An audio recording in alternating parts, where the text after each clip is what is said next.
Salve, salve, Revaliders! Tudo bem? Professora Yasmin da Cirurgia por aqui. E hoje a gente vai destrinchar a prova prática. É hora do raio-x das bancas da prova prática do INEP da cirurgia. Claro, né? Melhor especialidade de todas, com todo respeito aí aos meus colegas, mas vamos falar aqui dos temas mais cobrados e daquelas dicas importantes para que vocês consigam a tão sonhada aprovação de vocês nessa segunda e última etapa aí, tá? A gente sabe que vocês estão sempre nervosos para fazer essa prova. E é o que eu sempre digo para os nossos alunos. Eu nunca vou pedir para vocês que vocês cheguem para fazer a prova tranquilos. É a prova mais importante da vida de vocês. Mas a gente está aqui para preparar vocês para que vocês consigam essa aprovação, mesmo com aquele temperinho de nervosismo, tá? Primeira coisa que a gente precisa conhecer é a prova. Como é que funciona a prova prática do INEP da cirurgia? Primeiro, e que a gente não pode esquecer, é a melhor área de todas. Então, estaremos falando aqui sobre os melhores temas de todos. Os temas que o INEP cobra, eles são mais clássicos. Então, não espera nada muito diferente daqueles temas mais abordados.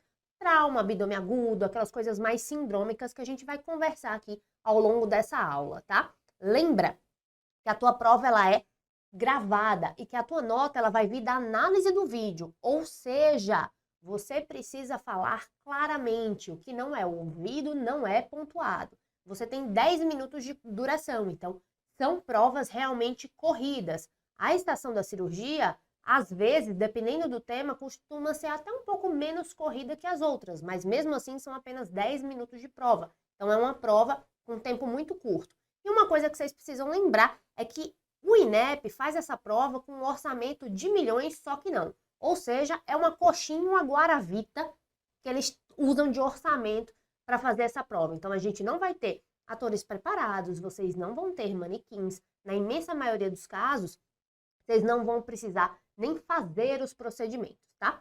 Mais uma vez, as dicas iniciais para a prova de cirurgia. Os temas são aqueles clássicos. Por aquele orçamento péssimo, geralmente eles não vão ter tanto manequim, tanto material para vocês fazerem os procedimentos, tá? Os procedimentos, você às vezes precisa explicar, selecionar os materiais, vai ser muito difícil que eles consigam, que eles peçam para vocês realizarem o procedimento, até porque é uma prova que ela é reproduzida no país inteiro. Então, para isso, eles precisam fazer as mesmas condições no Brasil inteiro, tá? Na cirurgia, em se tratando especificamente de cirurgia geral, na imensa maioria dos casos, o ambiente de atuação, né, da prova vai ser uma área hospitalar. Vocês vão estar num ambiente hospitalar. E aí ficar de olho. Se é um ambiente secundário, um hospital secundário, que eu precisaria transferir, dependendo dos especialistas que eu precise, ou se é um ambiente terciário, que eu tenho tudo. Mas na grande maioria das vezes, esse ambiente vai ser hospitalar, diferente às vezes das outras áreas, você pode estar num UBS, num postinho, tá? Caso não esteja no ambiente hospitalar, precisa ficar de olho se esse paciente não precisa de transferência, porque se ele precisar ser transferido, isso vai fazer parte do teu checklist, você precisa falar disso para pontuar, certo? E a última dica, talvez a mais importante de todas, pense e haja como um cirurgião. O cirurgião da prova prática do INEP, ele é você. O que é que eu estou querendo dizer com isso? Se é um paciente que ele tem, por exemplo, uma suspeita de apendicite, você precisa indicar uma abordagem cirúrgica, a tua resposta não vai ser, eu vou encaminhar o paciente para a cirurgia. Não. Vai ser, o paciente tem indicação de internação, vou chamar um cirurgião, porque ele vai fazer uma apendicectomia, e aí explicar a cirurgia para o paciente. Então, nessa hora da conduta, haja como se o cirurgião fosse você, certo? Para a gente tentar entender um pouco como é que essa prova se apresenta, a gente fez toda uma estatística do que já caiu. E aqui são todos os temas que já caíram de 2015 a 2024, né? Os 10 últimos anos aí. O que é que cai? Como eu disse para vocês, temas clássicos. Então, vai cair trauma, vai cair abdômen agudo, vai cair hérnias, cai um pouco de ferida e sutura, cai queimadura, que vai entrar também, né, no atendimento ao paciente vítima de trauma, cai choque, e aí o choque, tanto no contexto do trauma, né, como às vezes um paciente com hemorragia digestiva e umas pinceladas, às vezes já caiu complicação pós-operatória. Então, qual que é o nosso objetivo aqui? É guiar vocês nesse mapa do tesouro E o tesouro de vocês, ó, tá aqui. É a revalidação. Então, vamos embora, vamos começar essa jornada para a gente revisar aí, vocês conseguirem a aprovação de vocês. O meu top 10 para a gente revisar aqui é ABCDE do trauma, né? O X ABCDE do trauma, perdão, revisando o ATLS. Lembrando, o ATLS, 11ª edição, ainda não vai ser cobrado nessa prova, tá? Ele está para ser lançado, estão sendo realizadas as reuniões e o treinamento dos instrutores, mas ele ainda não foi oficialmente lançado. Então, a gente vai se manter ainda na 10ª edição. Mas por que eu coloquei o X aqui? Porque o X, ele é um conceito do pré-hospitalar, mas que ele já está muito bem estabelecido e a gente já viu ser cobrado em algumas provas, em algumas questões. Então, façam o XABCDE do trauma, tá? Ainda falando em trauma, trauma de tórax, que caiu recentemente, mas a gente sempre precisa estudar e revisar, porque apesar de ter caído recentemente, vai que eles repetem e cai de novo. Via aérea no trauma, e aí, na via aérea do trauma, a gente vai focar em via aérea cirúrgica, tá? Contraindicação à intubação, a gente vai conversar um pouquinho sobre isso. Com via aérea cirúrgica, cricotireoidostomia, que é a via aérea cirúrgica do trauma. Falando de choque, diagnóstico e manejo inicial, e aí a gente vem para queimaduras com o manejo inicial. Quando eu falo de queimadura no INEP, eu falo em cálculo da superfície corporal queimada, eu falo em manejo inicial com hidratação, e a gente precisa pensar em critérios de internação e critérios de encaminhamento desse paciente para um centro de queimados, tá? Por ser a prova do INEP, isso pode cair para vocês. Caiu também tem algum tempo, mas pode ser que caia de novo. E aí a gente entra nas outras síndromes, o abdômen agudo, e aí principalmente abdômen agudo inflamatório e obstrutivo, tá? Avaliação de feridas, e aí as feridas elas vão entrar tanto como técnica de sutura, às vezes não entra nem na nossa estação de cirurgia, às vezes pode entrar um pouco como condutas de posto de saúde em preventiva, então isso é importante, mas principalmente profilaxia antitetânica, que a gente vai conversar quando a gente falar de queimado, porque é sempre um tópico que às vezes vocês acabam esquecendo e perdem pontos, e por fim, as complicações pós-operatórias, e aqui a gente está falando de infecção da essência e seroma, hematoma, na imensa maioria dos casos. É muita coisa? É muita coisa, então simbora, começando pelo tema que mais cai, o mais clássico, que você não pode ir para sua prova sem saber, que é trauma. E aí a gente vai fazer uma revisãozinha aqui, mais express, só para vocês pegarem o que pode cair, tá? E aí a gente começa no atendimento inicial do trauma, aquilo, sempre lembrar do ATLS. Aqui eu tô falando no XABCDE do trauma. Como eu já falei para vocês, o X é um conceito do pré-hospitalar que a gente vai estar aqui utilizando nessa nossa avaliação inicial. E o que é que compreende esse XABCDE? O X é justamente a gente conter sangramentos exsanguinantes. No A, via aérea e imobilização da coluna cervical. B, respiração e ventilação. C, a circulação. D, o neurológico, né, que é disability. E no E, exposição e controle do ambiente. Lembrar, na sua prova prática, você tem que convencer o INEP que você sabe. Então, você não vai chegar simplesmente quando você estiver diante de um paciente vítima de trauma e vai dizer, eu quero o XABCDE do trauma, e vai ficar calado. Não, você vai dizer, eu quero o XABCDE do trauma, onde no X eu vou avaliar. E aí você vai dizer tudo isso aqui que está nesse quadrinho. Ó. No X eu vou avaliar sangramentos exsanguinantes, no A isso, no B, no C, no D, no E. Por quê? Porque às vezes os alunos perdem ponto, porque não falam isso, e está no checklist, como já esteve em outras provas, que vocês precisariam explicar o que vocês avaliariam no XABCDE do trauma, tá? Falando em ATLS, o que é que no ATLS tem que estar na cabeça de vocês? O ATLS ele é uma sequência de diagnóstico, tratamento e reavaliação.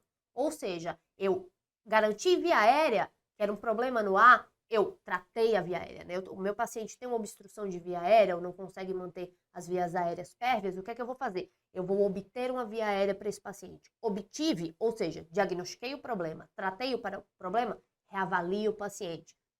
Mesma coisa no pneumotórax. Eu diagnostiquei o pneumotórax, eu dreno o tórax, eu reavalio o meu paciente.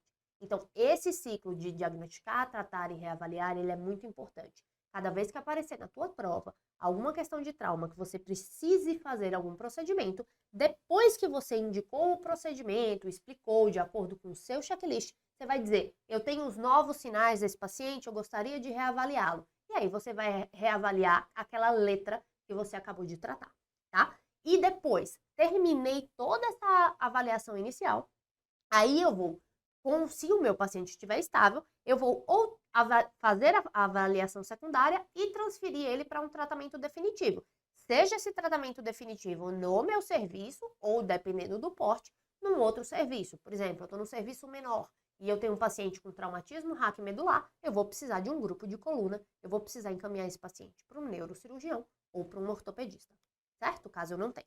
Vamos agora destrinchando letrinha por letrinha. Falamos do X já, que é conter os sangramentos exsanguinantes, tá? É importante vocês perguntarem, não acho que eles vão cobrar alguma coisa de vocês realizarem o X, mas vocês vão dizer que o meu paciente tem algum sangramento exsanguinante de acordo com o X, ABCDE do trauma, e aí eles vão dizer, não, ou prossiga, considere realizado, e aí vocês continuam. Vamos agora falar de trauma via aérea.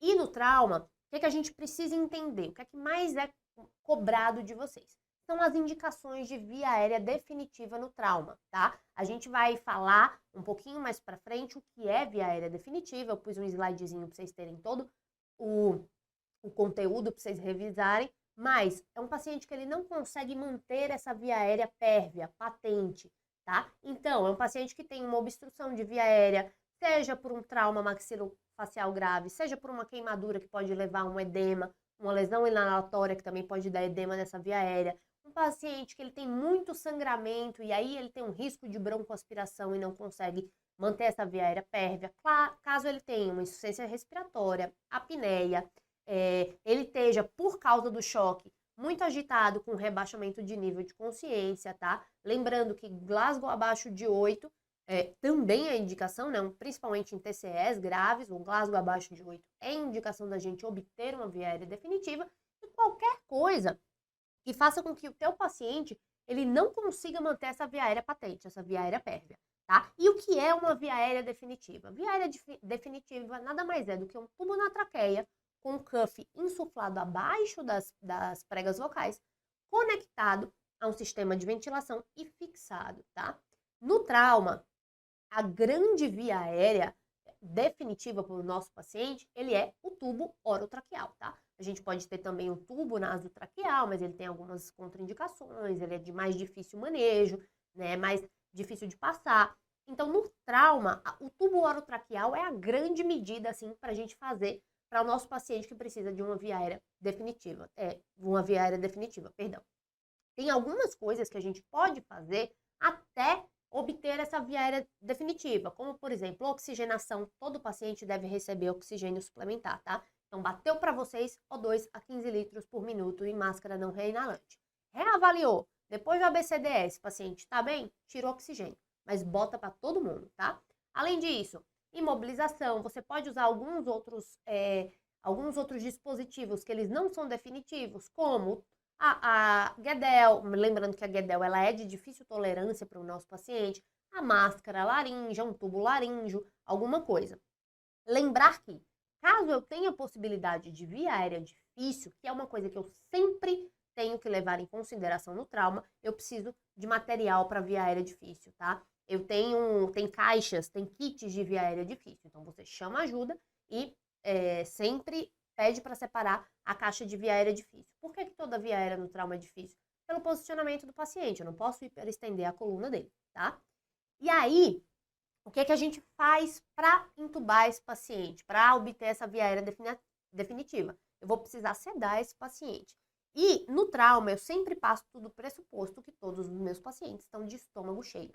Então, eu preciso prevenir a broncoaspiração. E tem algumas drogas que eu posso fazer, que é o que a gente chamava antigamente, na verdade, de sequência rápida. Hoje em dia, tem autores que preferem o termo intubação assistida por drogas, tá? Então, o que é? A gente tem a pré-medicação, que geralmente a gente acaba usando o fentanil, né, que é um bom analgésico, esse paciente tolera bem. Tem outras opções, como eu pus aí, como lidocaína e atropina, Mas vocês precisam se perguntarem, não acho que vão cobrar droga. Se perguntarem, pega uma combinaçãozinha, ó, que é sucesso. É fentanil, etomidato e succinilcolina, tá? Essa combinação é a combinação de sucesso, vocês vão conseguir entubar a imensa maioria dos pacientes de vocês.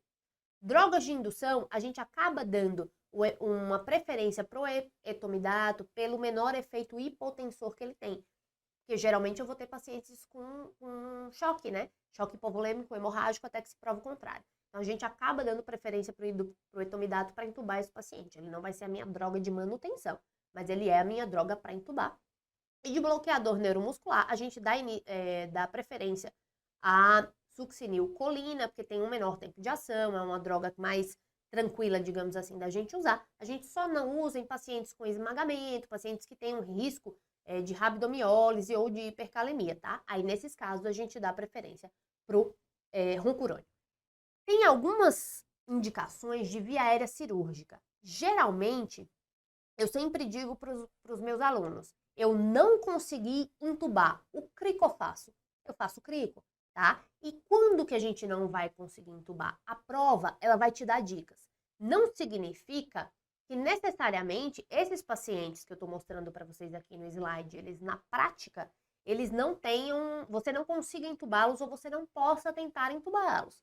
Mas para o INEP, se ele te mostrar um paciente com uma queimadura, por exemplo, uma lesão inalatória, paciente com rouquidão, ele está querendo te dizer o quê? Você não vai conseguir entubar. INEP adora caso de paciente com trauma maxilofacial extenso, que aí a mandíbula está deslocada, tem muito sangramento na cavidade oral, a gente até pode tentar entubar, mas o INEP ama esse cenário e ama dizer que esses pacientes você não vai conseguir entubar e a resposta vai ser cricotireoidostomia, tá? E uma das outras indicações é você não conseguiu entubar esse paciente. Né? Depois de 3 tentativas, você não conseguiu entubar, o crico eu faço. A gente vai fazer crico. E aí você pode fazer uma cricotireoidostomia por punção ou cirúrgica, tá? A nossa escolha é sempre uma crico cirúrgica. Por quê? Porque ela é rápida, ela é fácil, ela é efetiva, ela dura até 72 horas. Eu posso deixar. Mas geralmente a gente sempre que estabiliza esse paciente, aí você acaba trocando por uma traqueostomia, que é uma via de longa permanência, tá? Aí, quando pacientes eles são menores de 12 anos, aí que a gente não realiza cricotireoidostomia. A crico por punção, ela é uma medida heróica. Quando o teu paciente está desaturando muito, você precisa de alguma coisa urgente, urgentíssima. É um gel calibroso, é o que a galera, vocês já viram, eu acho, né, na televisão, mete uma caneta Bic aqui para poder ter uma via aérea desse paciente. Qual que é o problema? Ela dá muita hipercapnia, o paciente vai reter CO2. Então, ela é uma via que eu devo ter ela pelo menor tempo possível, idealmente no máximo 30, estourando 40 minutos, tá? Mas, sempre que possível, a gente vai dar preferência pela cricotireoidostomia cirúrgica. Como é que a gente vai fazer?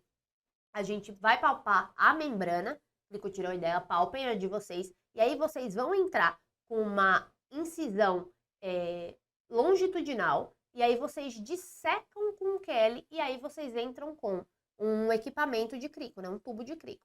Ah, eu não tenho tubo de crico. Pode usar um guia, como um bugie, por exemplo, e aí vocês passam um tubo de um calibre menor de criança, tá?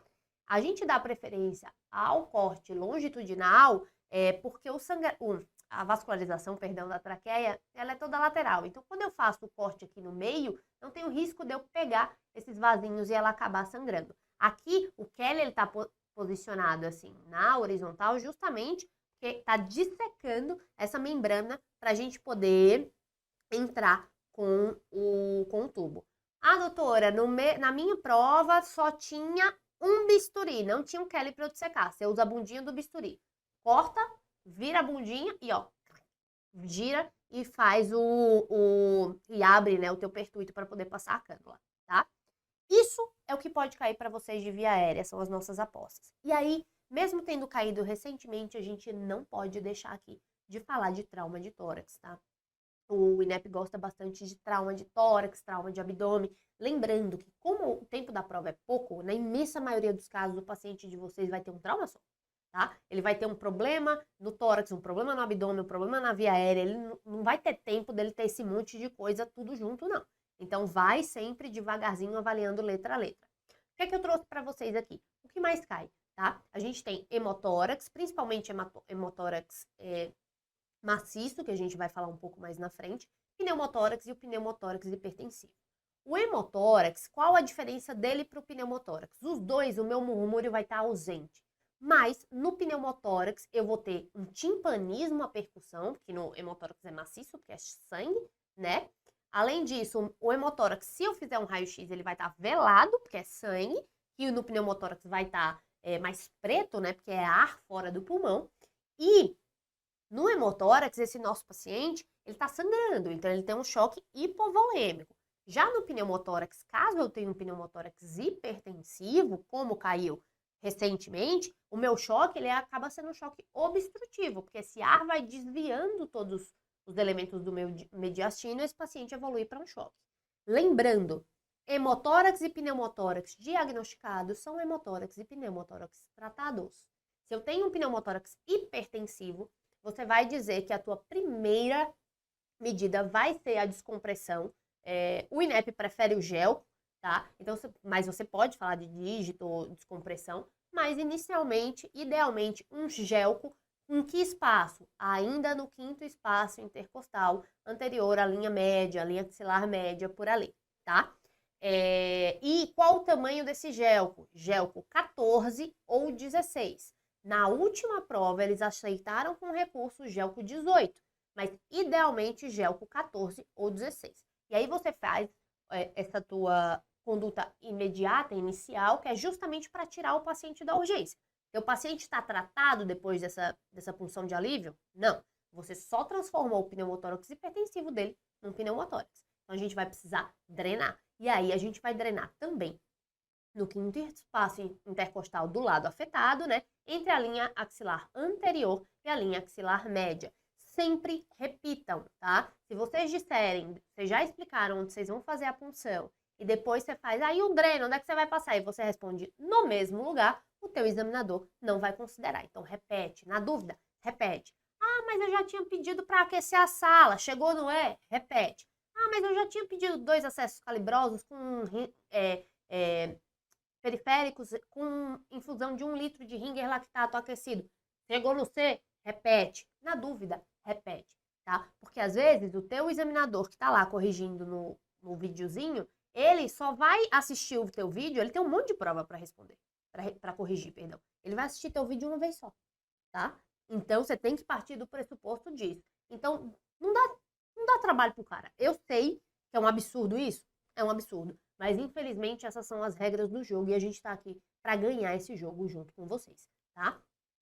Trazendo um pouco para hemotórax maciço, que não é uma grande preferência do INEP, mas vamos lá.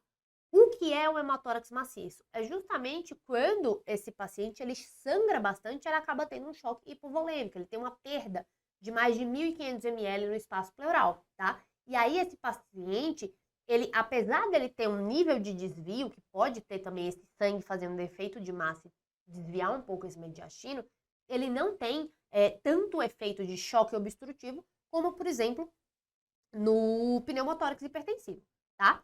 Qual que é a conduta aqui? É drenagem de tórax do mesmo jeito que a gente tinha falado lá no pneumotórax, no mesmo espaço, né? No mesmo local, tá? Quando que a gente vai fazer toracotomia de urgência para hemotórax maciço? Saiu 1.500 ml imediato, você drenou, pum, 1,5 litro de sangue. 200 ml o débito entre 2 a 4 horas, 200 ml hora, se esse paciente tiver em choque hipovolêmico ou se ele tiver em necessidade contínua de transfusão de hemocomponentes. Ah, tia, mas isso não tá na TLS 11, mas a gente vai estudar o 10 mesmo, tá? Quando chegar o 11, que vocês não vão precisar, porque vocês vão passar nessa prova de agora, mas quando chegar o 11, que vocês forem estudar com a gente, se vocês quiserem para fazer residência, aí a gente conversa sobre o 11. Mas para essa prova de vocês, vai ser o 10. E é esse que vai bastar, porque vocês vão passar nessa prova aqui. O que é que eu tô trazendo também aqui? Algumas outras daquelas lesões que a gente chama ameaçadoras, né? O hemotórax maciço, pneumotórax hipertensivo, pneumotórax aberto, as lesões traqueobrôncicas centrais e o tamponamento cardíaco. Eu vou trazer um pouquinho de contusão pulmonar, apesar de ser mais raro, mas eu vou trazer um pouquinho de contusão pulmonar para vocês. Lesões traqueobrôncicas centrais são justamente lesões de brônquios fonte, geralmente próximas à região da carina, tá? paciente ele tem uma insuficiência respiratória importante. Além disso, ele pode ter hemoptise, um enfisema subcutâneo muito importante. Olha aqui nessa imagem que a gente tem aqui do lado. Isso aqui é um SCOUT, né? Como a gente tem o subcutâneo infiltrado por ar, tá? O que é que geralmente ele está associado a outras evidências de trauma torácico, principalmente fratura de arcos costais e pneumotórax. E como é que eu vou suspeitar? Quando eu tenho um pneumotórax persistente ou com alto débito, ou seja, aquele paciente que você drenou o tórax e ele continua borbulhando muito, eu tenho um sinal de fístula muito importante. Nesse caso, drenei o tórax não está dando vencimento, esse único dreno, a minha conduta é colocar um segundo dreno, tá? E aí também posso colocar esse paciente em aspiração contínua a vácuo para tentar diminuir essa lesão, para tentar melhorar. Se esse paciente ele estiver instável, aí o que é que eu faço? Eu entubo o seletivo e mando ele para cirurgia de urgência. Se eu conseguir estabilizar com essas medidas iniciais aí que eu falei aqui em cima, drenagem, 2 drenos e aspiração, se necessário, eu posso encaminhar esse paciente para investigação, com uma tomografia e posteriormente uma broncoscopia para eu achar essa lesão e aí sim a gente planejar o reparo dela, né? Falando agora um pouco de tamponamento cardíaco. Se acontecer para vocês numa prova de cirurgia, o paciente vai ter a tríade de Beck. Ela é comum na prática? Não. Mas ela é extremamente comum nas provas. Então, o teu paciente vai ter estágio de jugular, hipotensão e abafamento de bolhas, tá? Então, eu vou tendo sangue no saco pericárdico que vai comprimindo esse miocárdio, né, esse coração, que não vai conseguindo contrair, levando aí a um choque obstrutivo. Como é que eu diagnostico? Principalmente com FAST na janela pericárdica, tá? Lembrar do FAST, que ele é muito importante, principalmente em cenários de trauma abdominal, que a gente vai falar um pouquinho mais pra frente. Quando eu posso ter um tamponamento cardíaco, né? Quando é que você vai ver aí que a prova pode estar te falando que esse paciente tem um tamponamento? Principalmente lesões do quadrilátero de Zidler, tá? Lesões penetrantes, que vai do segundo espaço intercostal ao 10º espaço intercostal, tá? Do lado de cá, no caso, né, Yasmin? Muito bem. Da linha paraesternal direita à linha axilar anterior esquerda, tá? Como tá aí na figurinha. Ferimentos nessa zona, eu tenho que pensar muito em lesões cardíacas que podem ter também tamponamento, tá?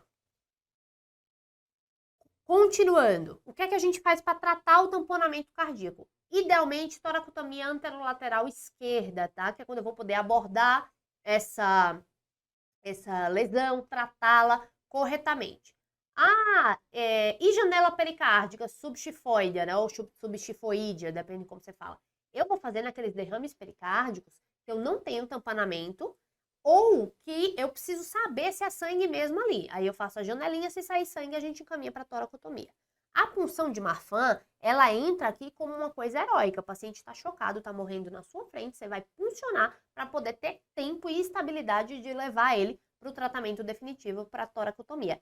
É mais ou menos como a punção de alívio do teu pneumotórax hipertensivo, tá? Sendo aqui no contexto de tamponamento cardíaco, certo? Toracotomia de reanimação, quando que a gente indica? Não acho que vai cair para vocês, mas na dúvida a gente fala.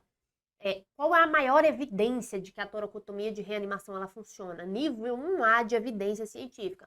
Quando eu tenho ferimento penetrante no tórax e o paciente ainda com sinais de vida ou naquela parada presenciada, tá? Parada cardíaca presenciada.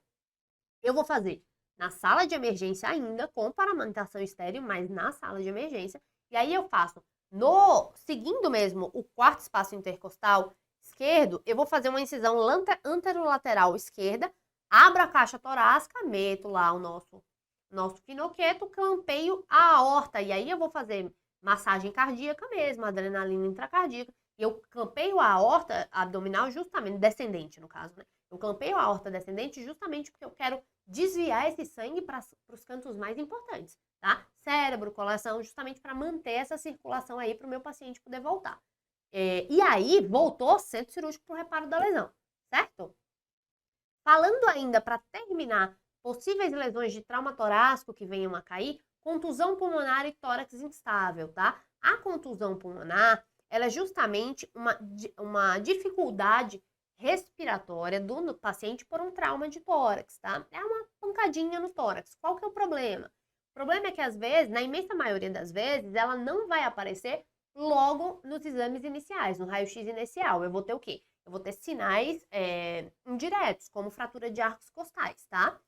Isso nos adultos. Nas crianças, nem fratura eu tenho. Qual que é o problema? Em pacientes mais comprometidos, como idosos, essa contusão pulmonar, ela pode ser fatal, porque ela pode levar aí esse paciente a desenvolver complicações e piorar ainda mais a ventilação deles, tá? Nas crianças, eu não chego a ter fratura, tá? Justamente pela consolidação óssea das crianças, pela composição óssea das crianças. Eu preciso ter muito cuidado nesses pacientes com a ventilação desses pacientes, tá? Então, eu preciso ter um suporte mais agressivo, ficar de olho com gasometria, colhendo exame, porque esses pacientes podem complicar essa contusão, pode infectar, e aí complica a vida do nosso paciente. O tórax instável, ele já é um conceito diferente, né? Que é aquele famoso, uma fratura consecutiva de 2 ou mais arcos costais em 2 pontos diferentes. O problema também é que aqui eu vou ter uma contusão pulmonar grave. Além da dor, de tudo que os arcos costais podem dar e do desvio desses fragmentos de arcos costais, eu vou ter uma contusão pulmonar aqui muito importante, tá? E aí, esse meu paciente ele pode evoluir a complicações e até a óbito por insuficiência respiratória. Como é que eu vou tratar esse paciente? Aí também vai depender do nível, né?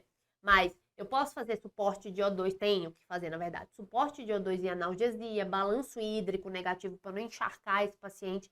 E aí, as condutas são várias outras. Às vezes a gente discute até cirurgia para fixação, mas isso é uma coisa que ainda não, vocês não precisam se preocupar com isso, tá? Para vocês agora, ainda não. Então, fechamos o trauma de tórax. Essas são as possíveis lesões de cair. Como caiu recentemente, não sei se cairá trauma de tórax. De novo, mas a gente precisa ficar de olho sempre em trauma de tórax, porque eles gostam bastante, sempre em via aérea. E aqui, ó, trauma abdominal. E aí, eu vou trazer para vocês, caiu um trauma abdominal na última prova, uma questão bem confusa, muito estranha, mas pode vir a cair de novo. Sempre que eu tô falando em trauma, em qualquer contexto, mas principalmente aqui em trauma abdominal, eu preciso dividir os meus pacientes em 2 tipos, os estáveis e os instáveis. Os pacientes que estão estáveis, eles podem ser encaminhados à tomografia, tá? E aí eu vou tratar de acordo com os achados, vou ver se esse paciente é candidato ou não a tratamento não operatório desse trauma abdominal. Meu paciente está instável, não tenho tempo de tomografar. Então eu vou fazer FAST na sala de emergência, tá? Lembra sempre das janelas do FAST. Se for pedir um FAST, tem que falar janela hepatorrenal, janela espleno-renal, janela suprapúbica, né, ou pelve, e a janela pericárdica, tá? São essas as janelas que você vai fazer, procurando líquido livre nesse paciente, que neste caso o líquido livre é sangue, tá? Se o meu paciente ele tá instável e o FAST é positivo, mesa nele. Cirurgia laparotomia exploradora, tá? Se o meu FAST ele é negativo ou eu tô na dúvida, eu preciso procurar outra causa de sangramento. Que causas são essas? Fraturas de ossos longos, pode ser do tórax, né, um hemotórax, ou pode ser também locais que o FAST ele não consegue ver muito bem, que é pelve, às vezes ele não consegue ver bem pelve, e retroperitônio, tá? Então isso precisa estar na cabeça de vocês. Mas provavelmente, se eles mostrarem um trauma abdominal contuso num paciente instável, esse paciente ele vai ter sim um FAST positivo. E existe alguma forma de que o meu paciente chegou instável e eu já mando ele direto para a cirurgia? Sim, caso ele tenha sinais inequívocos que ele precisa de cirurgia. Se ele tiver uma estabilidade hemodinâmica mantida, com peritonite clara e persistente, além disso, pneumoperitone e evidências de sangramento, como hematêmese, sangue retal, se ele tiver uma hérnia diafragmática traumática, tá? Então, nesses casos, esse paciente, ele vai para a cirurgia, certo? No trauma abdominal penetrante, aí eu divido também entre os pacientes estáveis e instáveis, tá? Lembrando, iniciando aqui, ó, se o paciente tiver evisceração, empalamento, não for respondedor às medidas, mantiver com peritonite e com instabilidade hemodinâmica, esse paciente ele vai direto para a cirurgia, tá? E os instáveis, se tiver isso, direto para a cirurgia. Os estáveis vai depender de onde é esse ferimento penetrante, tá? Se ele for na parede anterior do abdômen, aí ele estiver estável, eu posso fazer uma exploração local sob técnica asséptica, como anestesia, eu exploro para ver se penetrou, tá? Se for em flanco ou dorso, o padrão ouro é tomografia computadorizada com triplo contraste, oral, venoso e retal, para ver se tem alguma lesão. E nos traumas de transição tóraco-abdominal, que eu acho que não vai cair para vocês, aí a gente precisa ver esse diafragma. E a tomografia não é boa de ver diafragma. Então, esse paciente precisa fazer, já que ele está estável, ele vai para uma videolaparoscopia ou para uma toracoscopia. Se ele tiver lesão no tórax, a gente aproveita que já vai drenar o tórax e entra pela toracoscopia. Se não, a gente costuma entrar pela videolaparoscopia porque a gente tem mais expertise, né? Estamos mais acostumados a fazer assim. E aí, dependendo dos achados, esse paciente é encaminhado à cirurgia, tá? Ou seja, se cair trauma abdominal para vocês, vai cair um cenário de um paciente estável para vocês fazerem um ATLS e pedir uma tomografia e aí indicar cirurgia ou não, ou, mais provavelmente, vai cair um paciente instável, vocês vão meter um FAST, esse FAST vai estar positivo, e aí, ó, mesa e sucesso.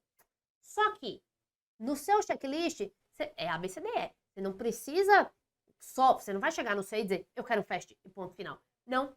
Primeira coisa do FAST é o quê? Circulação. Eu preciso avaliar a hemodinâmica desse paciente. A gente ainda tem aqui essa tabelinha de choque do ATLS antigo, né? Com os graus de 1 a 4 de choque. E o que é que a gente precisa saber? Esses dois últimos aqui, ó. Grau 3 e grau 4. Como é que eu sei que o paciente está em grau 3 ou 4? Porque a partir do grau 3 e no grau 4, o paciente vai ter hipotensão. Então, o paciente está hipotenso, o grau de choque dele é um grau 3 ou 4. A sistólica menor que 90 já fala disso pra gente, tá? E aí, nesses casos, eu já faço cristalóide junto com sangue, tá? Lembrando que a gente acaba usando esse contexto mais de paciente respondedor ou não respondedor ao volume. É um conceito um pouco mais moderno, mas que peraí que o cabelo vai que dá ruim no áudio. Que é um conceito mais moderno, mas que às vezes o INEP pode ser que não cobre. Mas vocês precisam saber, respondedor é aquele paciente que você fez as medidas iniciais de reanimação para ele. Ele respondeu e ficou bem? Paciente respondedor. Ele respondeu, ficou bem, mas depois piorou? Respondedor transitório. Ele não respondeu, ele é um não respondedor. Então, é aquela pessoa que mantém estabilidade hemodinâmica. A chance desse paciente precisar de uma intervenção cirúrgica é quase 100%, tá? E aí, falando em choque, quem perde sangue, a gente repõe o quê? Sangue, tá? Então, lembrar sempre, evitar muito cristalóide. Então, a gente vai fazer 1 litro de soro Ringer lactato aquecido a 39 graus Celsius. Isso é o que o seu paciente vai usar. Ah, Yas, chegou para mim qualquer trauma, eu já posso dizer, eu quero 2 acessos calibrosos periféricos com soro Ringer lactato aquecido 1 litro? Pode e deve, tá? Pode falar, porque isso vai pontuar no teu checklist, tá bom? Mas, se esse paciente já tiver grau 3 e grau 4 de choque, eu tenho indicação aqui de começar com sangue. E caso seja um paciente que tem um choque index aí, e aí isso varia de acordo com os autores, mas via de regra, acima de 1.3 e 1.4, a gente já está autorizado a entrar com protocolo de transfusão maciça, tá? Que é justamente, eu vou entrar geralmente com 1 para 1, sangue, né, plasma e plaquetas. Sangue é concentrado de massas, plasma e plaquetas, nessa proporção de 1 para 1 para 1. Isso é o que ainda vai cair para vocês, sangue total, cenas dos próximos capítulos, apesar de no exterior ser o mais usado, nos Estados Unidos, por exemplo.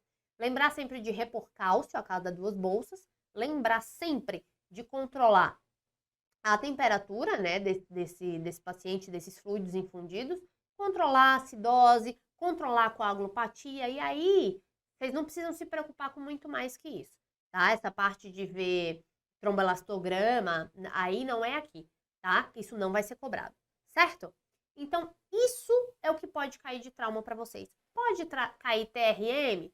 É mais difícil, mas pode. Pode cair TCE? É mais difícil, mas pode. Mas essas são condutas que vocês vão precisar ver, né? Assim, olhar. A gente tem aqui, inclusive, quem é nosso aluno do Hands-on de Revalida tem online, né? Ou que veio no presencial, que também tem direito ao online. Tem estação sobre isso para vocês revisarem, tá? Mas lembrar que nesses casos eu vou precisar de um especialista. Então, lembra de estabilizar o teu paciente e indicar a transferência para um especialista, tá? Um tema que o INAIP gosta bastante é a queimadura. Graças a Deus, eu amo queimaduras. E o que é que a gente precisa ver aqui? O ABCDEF do queimado. Aqui a gente tem uma letra a mais. A gente pode começar com X também nesse caso, porque todo queimado, ele é um paciente politraumatizado. Então, ele precisa ser atendido como um paciente assim.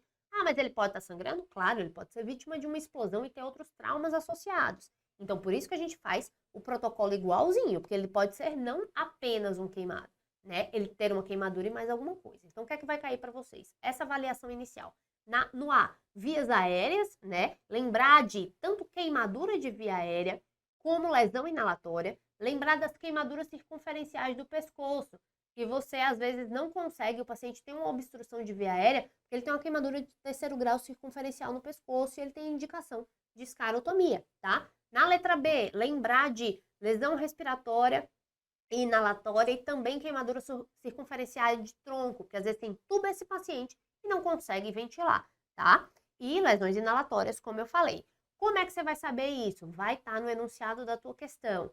A paciente vítima de queimadura, estava numa casa, no incêndio, ficou preso. Chegou para você com queimadura de vibriças, cílios, chamuscamento de cílios, sobrancelhas, queimadura de fibriças, rouco, escarro carbonáceo. O que é que a prova está gritando? A prova está gritando, pelo amor de Deus, ele precisa de uma via aérea definitiva. E aí você pode tentar entubar. Ou, caso não seja possível entubar pela tua questão, cricotireoidostomia. No C, como esse paciente ele pode ter outros traumas associados, essa é a parte que a gente precisa avaliar o paciente para ver se ele está mal distribuído pela queimadura ou se é um choque hipovolêmico hemorrágico, tá? Lembrando no D de avaliar o neurológico, lembrando que lesões inalatórias, se você está intoxicado por monóxido de carbono, você pode ter um rebaixamento de nível de consciência. E aí a queimadura específica mesmo, o tratamento mais específico, justamente começa na letra E, onde eu vou calcular a superfície corporal queimada desse paciente. Como é que a gente pode calcular? O padrão ouro é o diagrama de Land-Browder, mas não é o que vocês vão ter na prova de vocês. O Land-Browder a gente usa no centro de queimados justamente porque a proporção corporal das pessoas varia de acordo com a idade. Por exemplo, uma criancinha parece um pirulito pop. Tem um cabeção e o corpinho pequeno proporcionalmente. Quando a gente é adulto, essa proporção muda,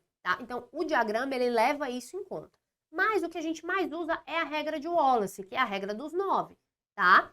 E lembrando que na criança, também tem a regra dos 9 da criança. Isso aqui vocês olham, pausam e lembram, porque isso vocês precisam saber para ir para a prova, tá? Porque isso eles cobram, porque isso vai guiar a reposição volêmica de vocês, tá bom? E lembrar da regrinha da palma da mão, que é 1%, palma da mão com os dedos, 1% de superfície corporal queimada, tá? E aí a gente vem no F, o F de fluidoterapia, de como que eu vou calcular a reposição volêmica desse paciente. E aqui a gente tem ainda no ATLS 10, a gente tem uma mudança, né? A gente tem uma fórmula de Brook, Parkland modificada, o nome que você quiser dar. Pode dar o nome que você quiser, mas precisa decorar a fórmula. A fórmula é 2 a 4 ml de soro Ringer lactato por quilo de peso por superfície corporal queimada. 2 ml, essa constante de 2, a gente vai usar para todas as queimaduras, exceto queimadura elétrica, tá? E aí eu vou usar 4 ml por quilo de peso por percentual de superfície corporal queimada.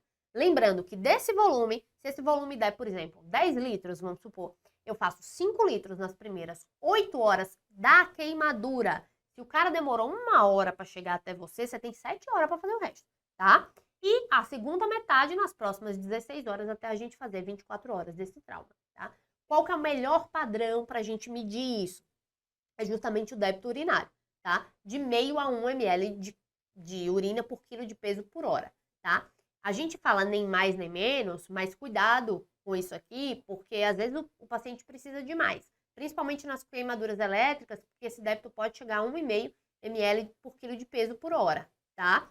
Mas a gente toma cuidado para não encharcar bastante o paciente. Antigamente a gente encharcava todo mundo, enchia todo mundo de soro, mas agora a gente acaba fazendo esse cálculo um pouco mais direcionado e isso vai mudar ainda mais no próximo ATLS, tá? Lembrando que o paciente queimado, ele é o grande exemplo de paciente com CIRS, né? Com síndrome da resposta inflamatória sistêmica.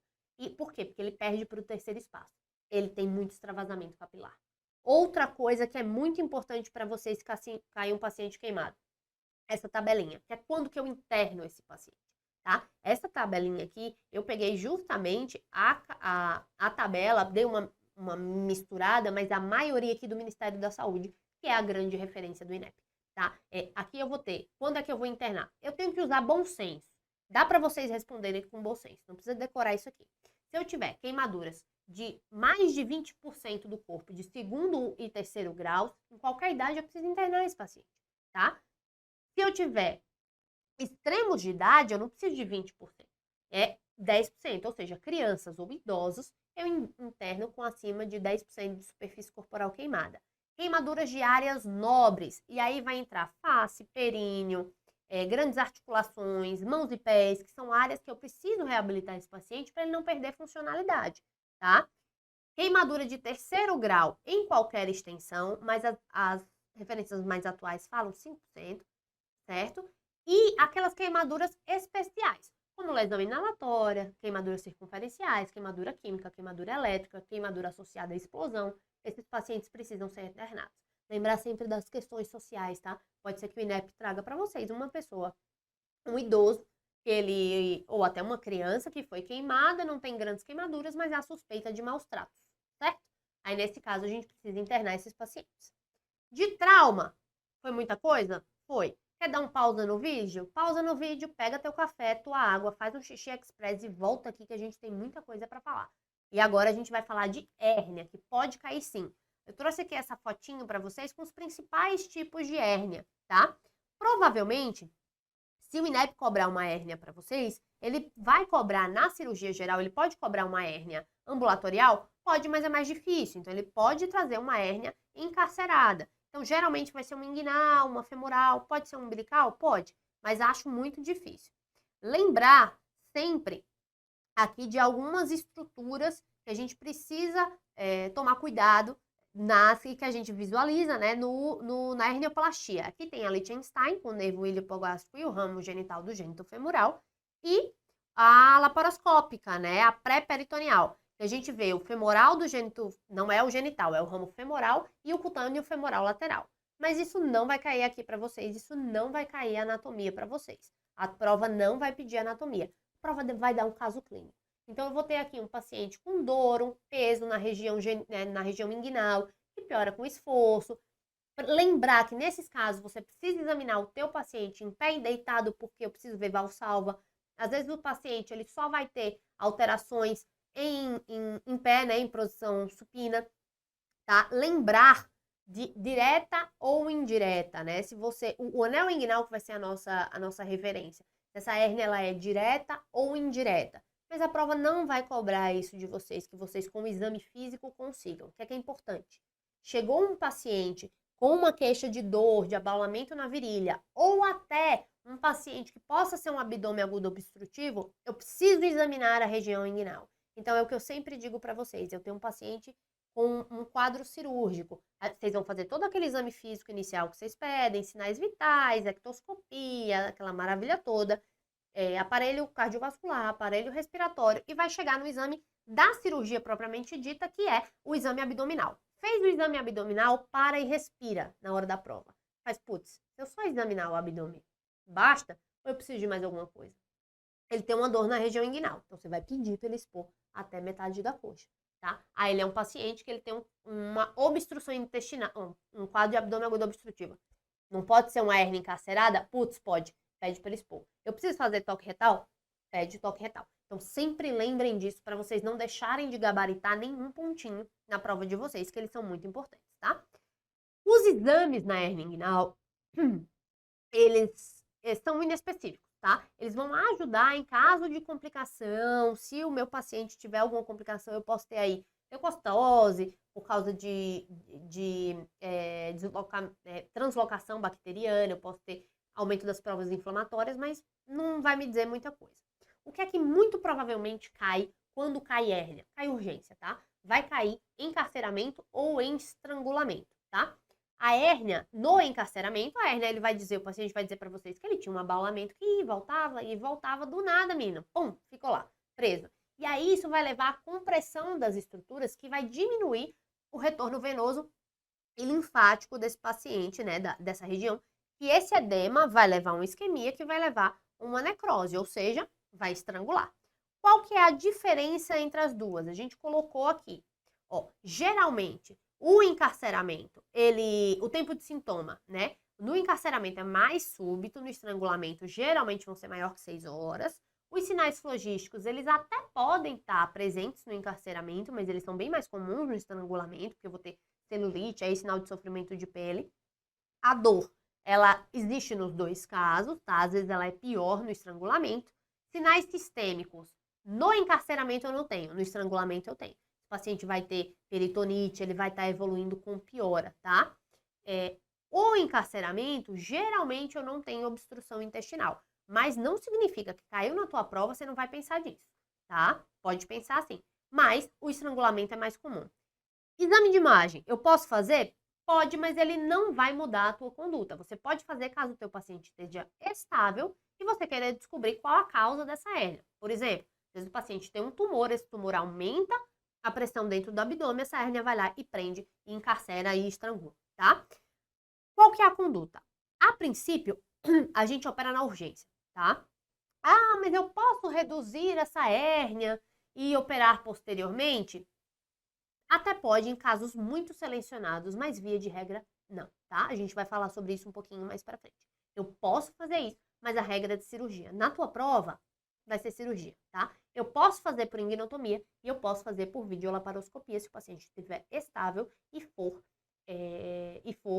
disponível, tá? Lembrando sempre, você é o cirurgião da tua prova, então explica. Mas olha, você vai precisar operar. Essa cirurgia pode ser feita de 2 jeitos, ela pode ser feita com corte na região da virilha, que a gente chama de ingnotomia, ou por videolaparoscopia. Nas duas, a gente vai botar uma tela. Tem que falar que vai botar tela, faz parte do checklist, tá? Então não esqueçam disso. Expliquem para o paciente. É isso, ajam como se vocês fossem um cirurgião conversando com ele sobre a cirurgia. E eu vou indicar laparotomia como via de acesso só se esse paciente estiver grave, tá?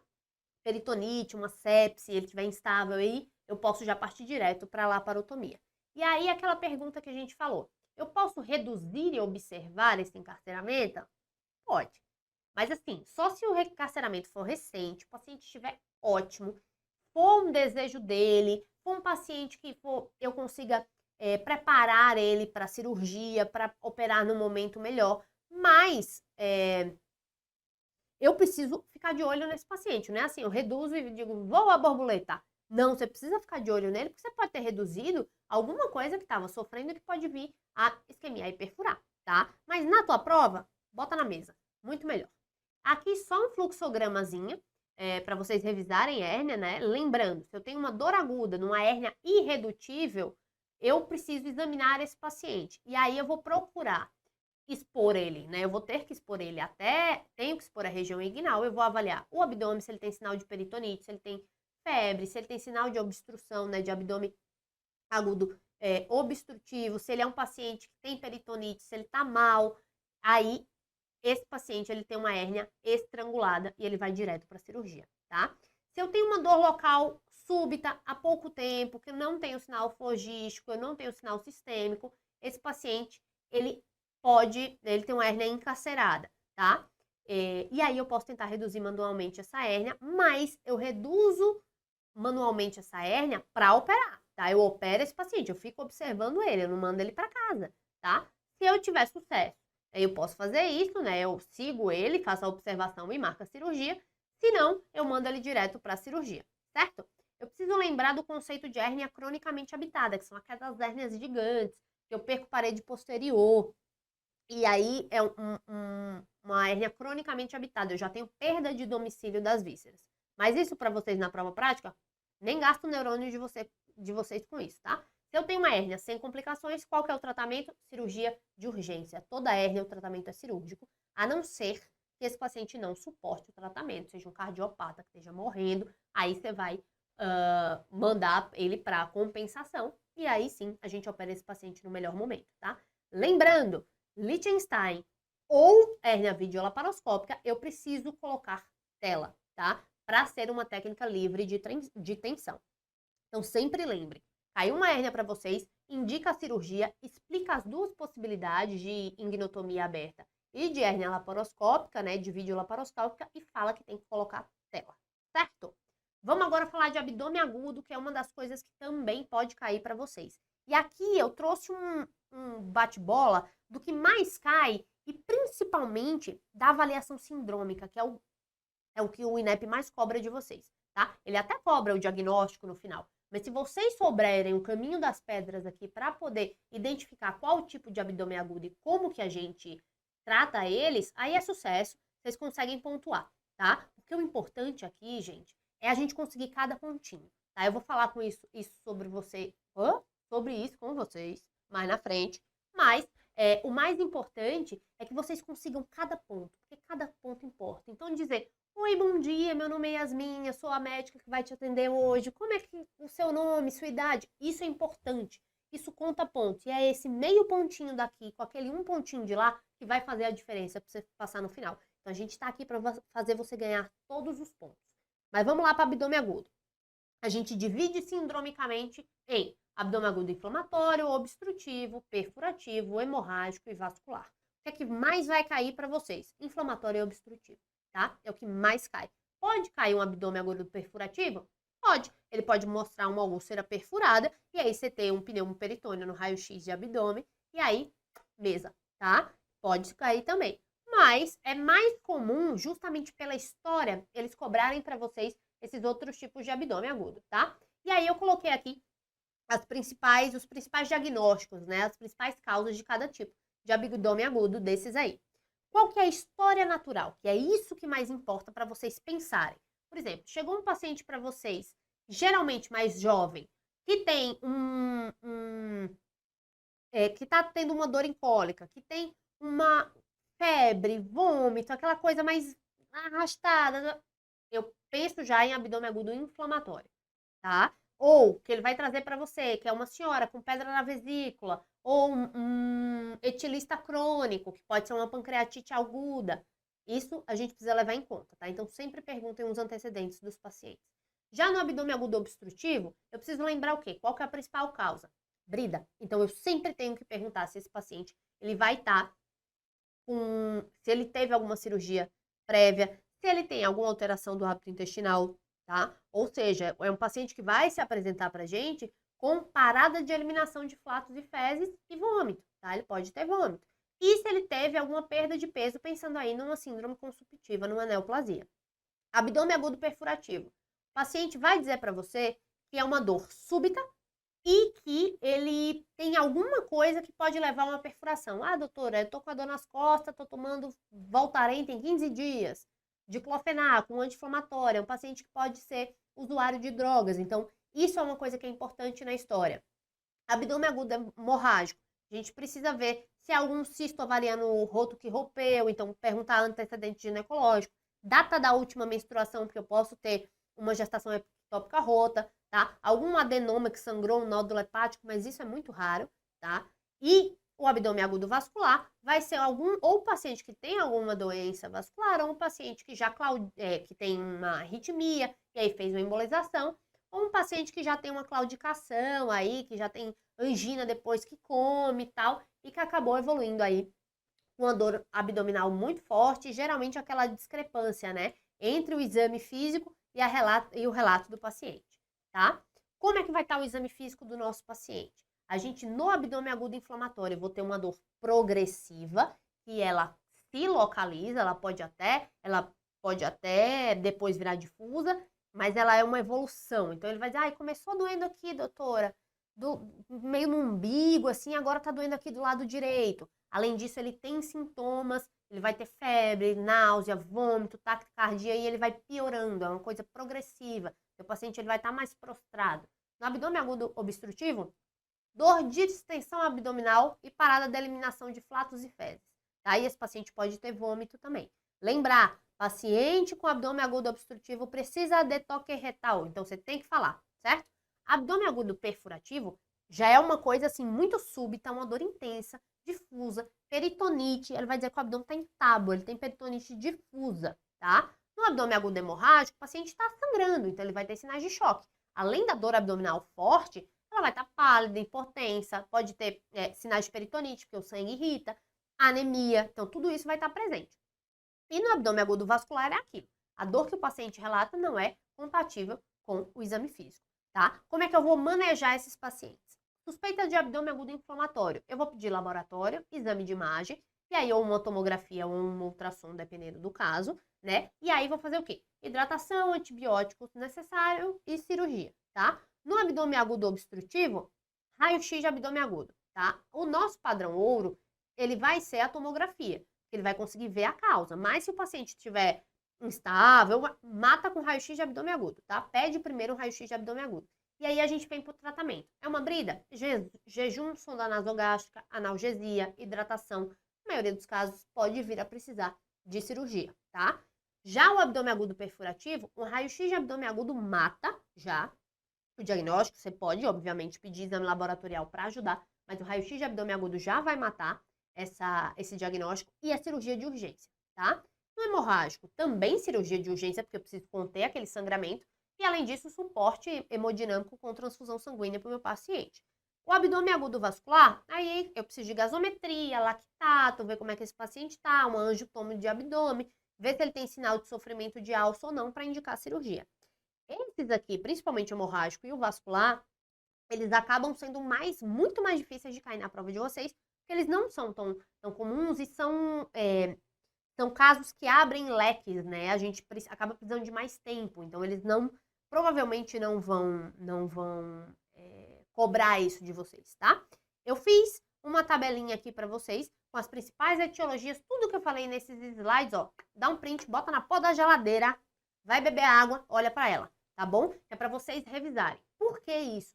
Porque com essa abordagem sindrômica aqui que eu tô botando para vocês conseguem chegar ao diagnóstico de qualquer que seja o caso de abdômen agudo, tá?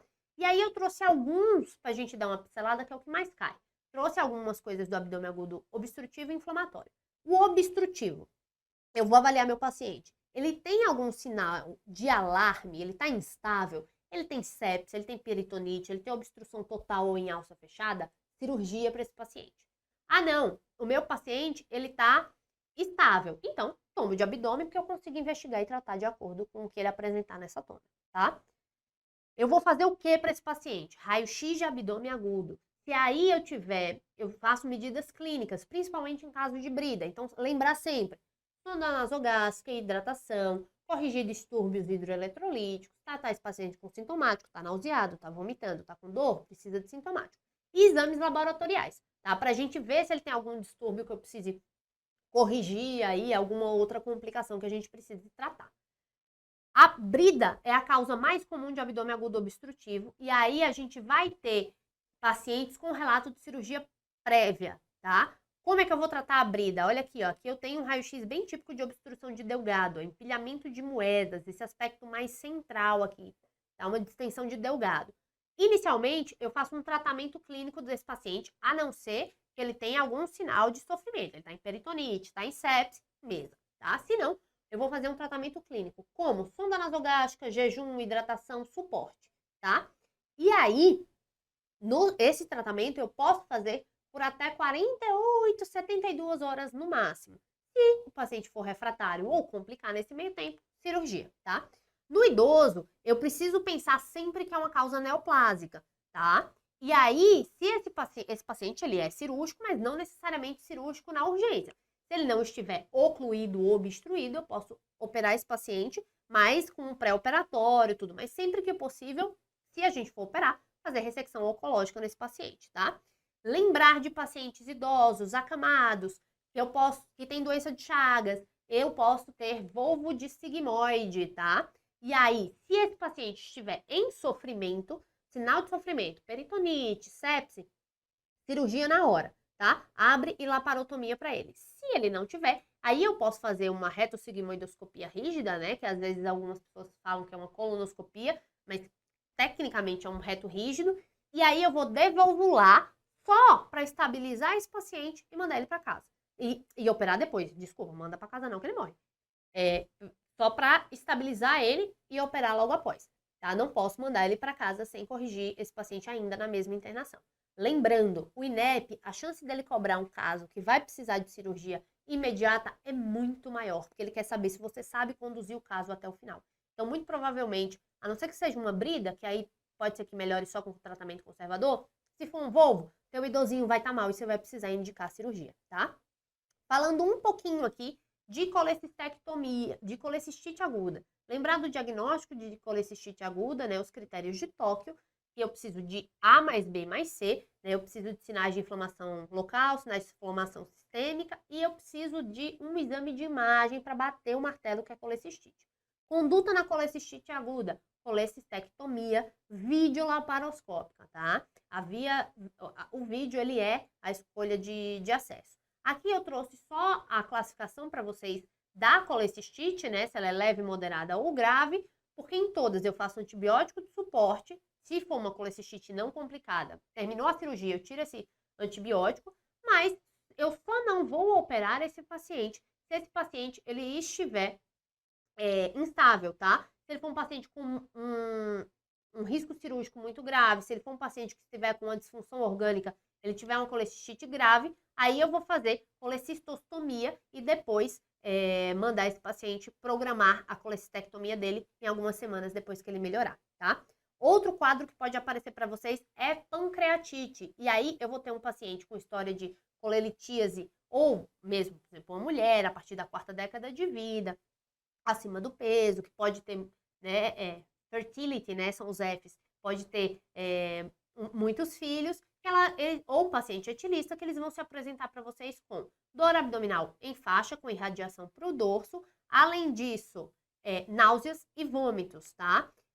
Eu também tenho os exames laboratoriais para diagnosticar a pancreatite. E aí amilase e ou lipase acima de 3 vezes o valor superior da normalidade. Lembrando que a amilase a gente pede mais precocemente, né? Um quadro mais precoce, porque ela tem apesar de ser menos específica, ela tem uma meia-vida menor. Então, ela vai elevar logo no começo e depois ela não está já tão elevada. Já a lipase é o contrário. Ela tem um pico tardio com uma meia-vida maior, só que ela é mais específica. Então, às vezes, em pacientes etilistas crônicos, eu acabo não tendo uma elevação tão grande de amilase, mas eu vou ter uma elevação maior de lipase. Eu só vou pedir exame de imagem no diagnóstico, no atendimento inicial da pancreatite, se eu tiver uma dúvida diagnóstica que o paciente não apresentou esses outros acima aí, tá? Eu só peço a tomografia, idealmente, depois de 72 horas, ou se esse paciente já estiver muito grave na entrada, tá? O que é que eu faço de imagem? Eu faço ultrassom para eu confirmar a etiologia, ou seja, para eu saber se é pedra na vesícula, né? Se é colelitíase ou não. 2 de 3 critérios eu fecho o diagnóstico de pancreatite. E aí, a gente depois, fechamos o diagnóstico, a gente precisa classificar. Essa pancreatite, ela é leve, ela é moderada ou ela é grave? Pancreatite leve é aquela que é a mais comum de todas. Eu não tenho complicação local, eu não tenho disfunção orgânica, eu não tenho mais nada. A moderada, ou eu tenho uma complicação local, ou eu tenho uma disfunção orgânica com menos de 48 horas. Se essa disfunção, for acima de 48 horas, aí eu já tenho um quadro grave de pancreatite. Como é que eu trato pancreatite? Suporte, tá? Ou seja, eu vou fazer hidratação, analgesia e jejum. Jejum pelo menor tempo possível, tá? Além disso, vou monitorizar, estratificar e descobrir a causa dessa pancreatite. Se essa pancreatite for leve, eu faço a colecistectomia, eu tiro a vesícula na mesma internação. Então, caiu para vocês um quadro de pancreatite aguda leve, biliar, vocês precisam dizer, vocês vão tirar a vesícula na mesma internação, tá? E aí, se for moderado ou grave, aí esse paciente vai necessitar de um leito de terapia intensiva, aí eu já vou pedir uma tomografia em 48 a 72 horas para avaliar a complicação, e nesses casos eu postergo a realização da colecistectomia, tá? Aqui é um slidezinho que não acho que vai cair para vocês, que é de necrose pancreática, mas só para vocês entenderem um pouco como é que a gente maneja essa necrose pancreática, caso ela esteja infectada e eu precise abordar, tá? Lembrando, eu só uso antibiótico em pancreatite aguda quando eu tenho uma necrose pancreática infectada. E como é que é isso? Eu tenho gás na tomografia, tá? Aí, além da necrose com gás, aí eu tô autorizado a entrar com antibiótico, certo? E aí é sempre assim, a gente sempre vai do menos invasivo para o mais invasivo. Eu começo com suporte clínico, aí se Se ele tiver, o paciente, alguma coleção, eu posso tratar por radiointervenção, aí eu posso tentar de novo, colocar mais dreno. Não melhorou, videolaparoscopia retroperitoneal, não melhorou nada, aí você faz necrosectomia aberta, tá? E sempre, quanto mais eu conseguir esperar, após 4, 6 semanas, melhor, tá? Então, sempre, do menos invasivo para o mais invasivo e sempre esperar quando possível, porque a minha mortalidade pode chegar a 97% quando eu faço uma necrosectomia precoce, tá? A grande estrela do abdômen agudo é a apendicite, que é o caso mais comum. Lembrem sempre da escala de Alvarado, essa tá aqui a escala de Alvarado para vocês, é bom vocês darem uma olhada. Mas vocês vão ter um paciente, geralmente jovem, pode ser uma mulher, mas geralmente é um homem, que vai ter uma dor de início periumbilical, que depois vai se localizar na fossa ilíaca direita. Esse paciente vai ter anorexia, vômito, pode ou não ter febre, não é tão comum, mas ele pode ter. E aí, caso vocês tenham, é um quadro clássico de apendicite, você fez exame, tem leucocitose, ele tem sinais clínicos compatíveis, né? Ele tem uma descompressão dolorosa, ele tem febre, ele tem leucocitose com desvio esquerdo, ou seja, se ele tiver isso, tiver um alvarado acima de 7 a 10 pontos, eu já tô autorizada a indicar cirurgia sem ter exame. Ah, Yas, mas eu queria pedir um exame. Posso? Você pode, na tua prova pode, mas você não estaria errado indicando a cirurgia direto, nem pedindo os exames, tá? Mas você pode dizer, aí você se baseia, você faz pelo score de alvarado, ele já tem 9 pontos, eu tô autorizado a indicar a cirurgia, tá? Caso eu tenha dúvida diagnóstica, eu posso lançar mão de um exame de imagem. E aí o padrão ouro é a tomografia computadorizada com contraste. A gente pode pedir a ultrassom, mas a ultrassom, ela acaba a gente fazendo mais em mulheres, porque é mais disponível, mas o padrão ouro, ele é a tomografia, tá? Quais são os sinais clínicos? O mais comum, o Bloomberg, que é a descompressão brusca, dolorosa em fossa ilíaca direita. Mas aí você pode ter o Rovsing, que é quando você palpa a fossa ilíaca esquerda e tem dor à direita. Aí você tem um monte, Dunphy, Lapinski, Linander, Tenhorn. Deem umas olhadas aí, por quê? Vocês decoram uns 2, 3 desse, porque vocês precisam falar na hora do exame físico. Então, eu preciso procurar, você acha que é um apendicite? Eu gostaria de um exame físico, pede-os geral, sinais vitais, cardiovascular, respiratório bonitinho, como vocês sempre fazem, e aí diz, vou pedir exame abdominal com inspeção, ausculta, palpação, percussão e palpação, e também procura de sinais de irritação peritoneal, como o Bloomberg, eu vou fazer a descompressão na fossa ilíaca direita e ver se o paciente tem dor. Vou fazer o Rovsing, que é quando eu vou palpar a fossa ilíaca esquerda e ver se ele tem dor na fossa ilíaca direita. Então, fala isso pro teu examinador, porque às vezes pesquisar sinais de peritonite, ele tá no teu checklist, tá? Aquilo que eu tinha falado para vocês é suspeita de apendicite, ou seja, se eu tenho baixo, moderado ou alto risco, tá? E aí, as condutas que a gente vai fazer é aquilo que a gente já tinha comentado. Tratamento de apendicite, apendicectomia. E fala sempre que ela pode ser aberta ou videolaparoscópica, tá bom? Então, é mais isso. Você vai prescrever esse paciente. Todo paciente que você interna, todo paciente da cirurgia, tá? Que está no hospital, existem 2 tipos de paciente. Dica para a prova. 2 tipos de paciente. Os que ficam e os que vão embora. Os que ficam, você vai internar, tá? Então, você olha para o seu paciente e faz, eu vou precisar internar o senhor, porque o senhor tem um caso de tal coisa, uma suspeita de apendicite, alguma coisa assim. Todo paciente internado, ele precisa de quê? De prescrição, tá? E aí você vai prescrever teu paciente e monta a prescrição na tua cabeça. Qualquer coisa você digita, imprime e fica lembrando dela. Primeiro item de qualquer prescrição, dieta.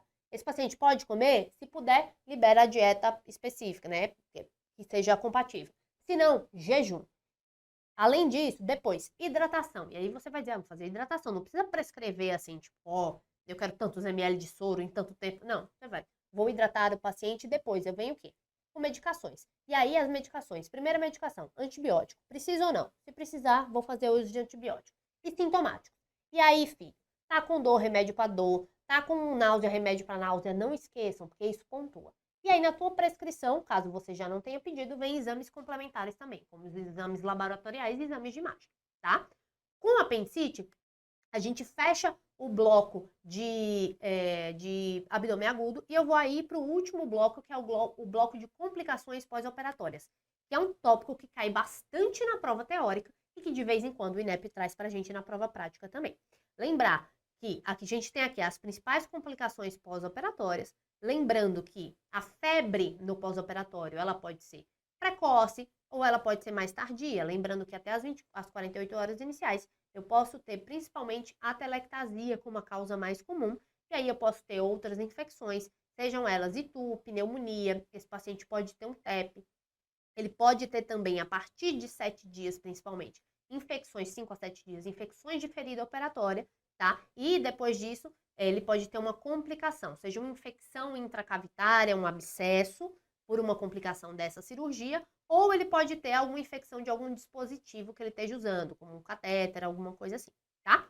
Mas geralmente, quando eles cobram, eles vão cobrar alguma complicação da ferida operatória, pelo menos o que cobraram, tá? Na febre do pós-operatório tem aquela tabelinha atrás que vocês já conseguem revisar, mas a gente tem aqui complicações na ferida operatória.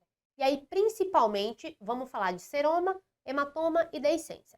Quando eu tenho um seroma ou um hematoma, eu tenho uma coleção no meu subcutâneo, tá? Eu posso ter desde um líquido seroso, que é o seroma, ou até um líquido hemático, que é realmente o sangue. Como que eu posso tratar? Eu posso tratar, e isso aí vai variar, drenando, aspirando, puncionando ou até não fazendo nada, tá? O que é que eu preciso lembrar que pode me falar a favor de um paciente na minha prova que venha até uma complicação pós-operatória? Alguns fatores de risco, tá? Esses fatores de risco que estão aqui em cima, nesse quadrinho vermelho, obesidade, tabagismo, câncer, imunossupressão, diabetes, cirurgia prévia, radiação, desnutrição e a técnica incorreta, são os maiores fatores de risco para complicação pós-operatória, tá? Todas, de maneira geral. Seja seroma, hematoma, deiscência, infecção de ferida, tá? Então, a gente precisa levar esses dados em consideração na tua anamnese no teu paciente na hora da tua prova, tá? Na imensa maioria dos casos, o seroma eu vou apenas comprimir, fazer compressão local com cinta que ele é reabsorvido. Ah, é um seroma de grande volume, é um seroma mais tardio que está incomodando o paciente, aí você pode aspirar ou até drenar. Tira um pontinho da ferida e drena. O hematoma a gente já drena com mais frequência, porque o hematoma, o seroma também, mas o hematoma ele acaba sendo mais meio de cultura, e aí eu posso ter um hematoma retido e ter complicações, tá? Mas sempre falem isso na prova de vocês. Ah, caso seja um seroma pequeno, eu posso fazer só observação com compressão local, mas eu posso também fazer uma aspiração ou drenar abrindo um ponto da ferida da incisão, tá? Deiscência é justamente quando os pontos abrem. Eu posso ter uma deiscência parcial, que é quando vai abrir pele ou subcutânea, tá? Que aí eu vou tratar conservadoramente com curativo, tá? Ou quando eu tenho a eventração ou a evisceração. Que aí eu tenho o quê? Eu tô falando de laparotomias, né? Que eu adentrei a cavidade abdominal e aí eu vou ter uma saída de uma água de carne, aquela coisa meio amarronzada ou até a víscera visível. Nesse caso, eu tenho que ressuturar esse paciente e a conduta, ela é cirurgia, tá? Falando de infecção, eu posso ter infecções tardias e precoces e eu posso ter infecções superficiais, profundas ou intracavitárias, tá? Para a gente terminar. Infecções superficiais são infecções de pele subcutâneo, que eu posso ter pus, posso ter sinais flogísticos. Na imensa maioria dos casos, se esse paciente não tiver sintomas sistêmicos, eu trato só com cuidados locais. Eu vou drenar, eu vou abrir um ponto para sair a secreção e eu não preciso de antibiótico. Não precisa de antibiótico? Não precisa de antibiótico, tá? Já a infecção mais profunda, ela vai até fáscia, ela vai até músculo, aí o meu paciente ele já vai estar mais prostrado, ele tem sinais sistêmicos. Então, ele tem febre alta, dor intensa, e ele pode ter também sinais flogísticos locais, tá? Aqui, além de drenar, eu entro com antibiótico para esse paciente. Já as intracavitárias, né, que estão dentro do abdômen, quando a gente fala de cirurgia abdominal, mas pode estar no tórax, no crânio. O que é que eu vou ter? Eu vou ter também sinais sistêmicos, só que às vezes eu nem posso nem ter alguns sinais locais. Então, nesses casos, o diagnóstico é mais difícil. Geralmente, elas são mais tardias, tá? Essas infecções superficiais e profundas aqui, mas principalmente as superficiais, a partir do 5º a 7º dia elas já dão. As intracavitárias é um abscesso, e aí pode ser uma complicação cirúrgica ou o paciente que ele já estava com por exemplo, um apendicite complicado com abscesso e esse abscesso não foi tratado corretamente, tá? Nessa suspeita de infecção intracavitária, o paciente chegou para vocês, ele tem uma cirurgia prévia, um apendicite que foi feita há 10 dias, e ele chegou com dor abdominal, febre, prostrado, exames laboratoriais com leucocitose de via esquerda, aí vocês vão precisar pedir uma tomografia para avaliar essa cavidade, para ver se esse paciente não tem um abscesso intracavitário. Aqui no caso das infecções intracavitárias, o meu tratamento ele vai ser drenar essa coleção, e aí se eu puder drenar percutâneo e tal, drenar, ou abrir, né? Às vezes eu preciso abrir mesmo o paciente, revisar essa cirurgia e drenar, fazer uma drenagem cirúrgica, e eu tenho que fazer antibiótico também, porque ele tem sinal sistêmico. Então, assim, infecção superficial tem sinais sistêmicos, só tratamento local. Drena lá, não precisa de antibiótico. As outras que eu vou ter sinal sistêmico, aí sim. O paciente está com febre, está com muita dor, tá prostrado, tem alteração de exame, aí eu já entro com antibiótico, certo? Aqui, a gente finaliza a nossa revisão com os principais tópicos, com aquele top 10 que a gente falou aí, que é o mais comum de cair na prova de vocês, o mais provável de cair na prova de vocês. A dica é muita coisa, vocês estão perdidos, na hora vocês estão nervosos, a instrução fica com vocês, tá? Então, leiam, respirem fundo, olhou, não sabe se cumpriu o checklist, olhou, não sabe se está faltando alguma coisa, parou, está nervoso, olha a instrução, leia, pega o checklist, ele fica com você. Você precisa, ao final da tua prova, ter respondido tudo que ele tem te perguntado. Outra coisa importante, a prova é gravada, falem em alto e claramente, principalmente as informações que importam. Ele quer o diagnóstico, tá o diagnóstico lá como tarefa, na hora de falar a apendicite aguda, fala bem, entendeu? Para o teu examinador ouvir quando ele estiver corrigindo, tá? E outra coisa, todo ponto importa. Então não esqueçam do básico. Montem um roteiro de vocês, na cabeça de vocês, que começa se apresentando, começa perguntando para o paciente, aí a gente vai para a anamnese, queixa principal, e aí eu destrincho essa queixa principal, no caso de abdômen agudo. Vamos caracterizar essa dor bonitinha, com todas aquelas características que a gente avalia na dor, tá? Venho para sintomas associados, tem febre, tem vômito, hábito intestinal, disúria, o que é que ele vai ter, tá? Depois, eu passo para antecedentes, e aí antecedentes patológicos pregressos, alergias, medicações, cirurgias prévias, pode pedir antecedentes familiares também, dependendo do contexto. E aí eu vou para exame físico. Exame físico geral, ectoscopia, sinais vitais, aparelho respiratório, aparelho cardiovascular. Chegou no abdômen, todo o exame do abdômen. Preciso de mais alguma coisa? Preciso ver genital? Preciso de um toque retal? Preciso de uma manobra de pesquisa de peritonite? Pede. E a partir daí, você vai ver 2 tipos de paciente. Ele fica ou ele vai embora? Geralmente ele vai ficar. Mas se ele ficar, ele é internado, ele ganha uma prescrição. Prescreve teu paciente. Nessa prescrição você já deixa de jejum, se tiver suspeita de que ele pode ser cirúrgico.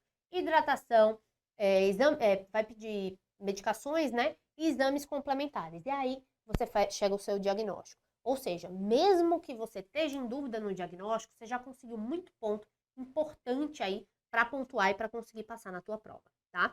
Eu sei que essa hora é uma hora que a gente fica meio emotivo, até porque tá chegando a hora definitiva, né? Mas fiquem tranquilos, gente. Vocês batalharam muito para estar aqui. Só vocês sabem as renúncias que vocês fizeram, que vocês precisaram abdicar. Eu sempre digo, é uma jornada muito solitária, né? A revalidação. Por mais que você tenha sua família te apoiando, você tenha seus amigos que às vezes estudam com você, mas é uma jornada solitária e cada um sabe a própria dor e os próprios sacrifícios que fez para estar aqui. Mas pode ficar tranquilo que vocês vão vencer mais essa batalha. Confiem em vocês. Confiem em toda a preparação que vocês tiveram, e não só a preparação que vocês estão tendo aqui com a gente, mas a preparação que vocês tiveram durante a faculdade, viu? E simbora. Simbora ganhar mais essa, simbora passar, vamos fazer uma festa e me chamem pro churrasco, que eu amo churrasco, tá? Uma boa prova para vocês. Tudo de bom. Caso vocês tenham qualquer dúvida, eu tô aqui sempre disponível, tá? Dúvidas, angústias, temores, só me manda mensagem que a gente conversa e até a próxima, que no caso vai ser a aprovação de vocês. Tchau, tchau!